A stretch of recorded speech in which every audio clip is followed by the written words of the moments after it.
chair, emerged around the corner, and collapsed on one of the cast-iron chairs at my outdoor table. With all the drama of an old-timey actress, she threw the back of her hand against her forehead and moaned, "Mom is getting married!" "Wanda? I didn't even know she was seeing anyone," I said. "Can you believe it? My mother is getting married for the second time, while I haven't managed to walk down the aisle once. I'm so depressed." "Who is the lucky guy?" asked Nina. Natasha sat up straight. "That's the only bright spot in this whole miserable business. She's marrying Orson Chatsworth." Nina gasped out loud. "I thought he was seeing Audra Evans." "Not anymore." Natasha leaned forward and whispered confidentially, "I hear that Audrey is still chasing him, though. She's trying to win him back." "That's wonderful. Not about Audrey, but I'm very happy for Wanda. Orson is a really nice man." I knew Orson because he often attended the galas and fundraising efforts I handled. He was well off and reportedly a very generous donor. I had even bought a necklace in Orson's store, Chatsworth Antiques. In a breathy voice, Natasha added, "He's loaded. My days of worrying about money are over." It seemed to me that might not be the case. Just because her mother was marrying a wealthy man didn't mean money would trickle down to her. But I didn't know otherwise either, so there was no point in saying so. "When is the wedding?" "That's where you come in." Uh-oh. Why did I think this was about to become my problem?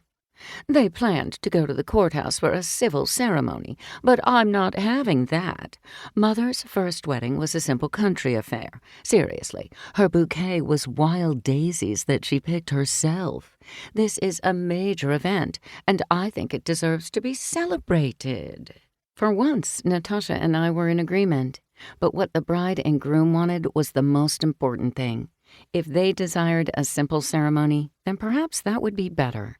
It was their decision, not Natasha's. "They've agreed to an engagement party. The only day I could book an evening event at Mosby's Gardens is Wednesday.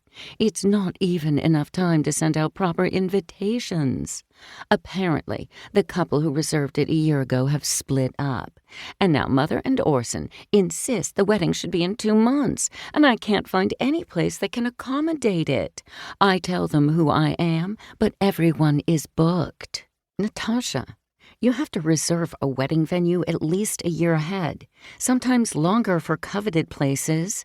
"Would you try, Sophie? Please?" "I can make some calls, but don't expect results. 2 to 3 months is hyperspeed for a wedding.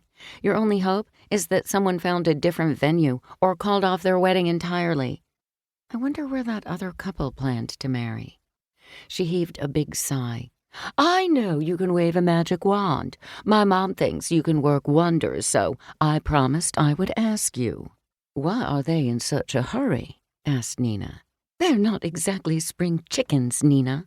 Natasha shot her a look. It was actually very sweet. I was overjoyed for Wanda.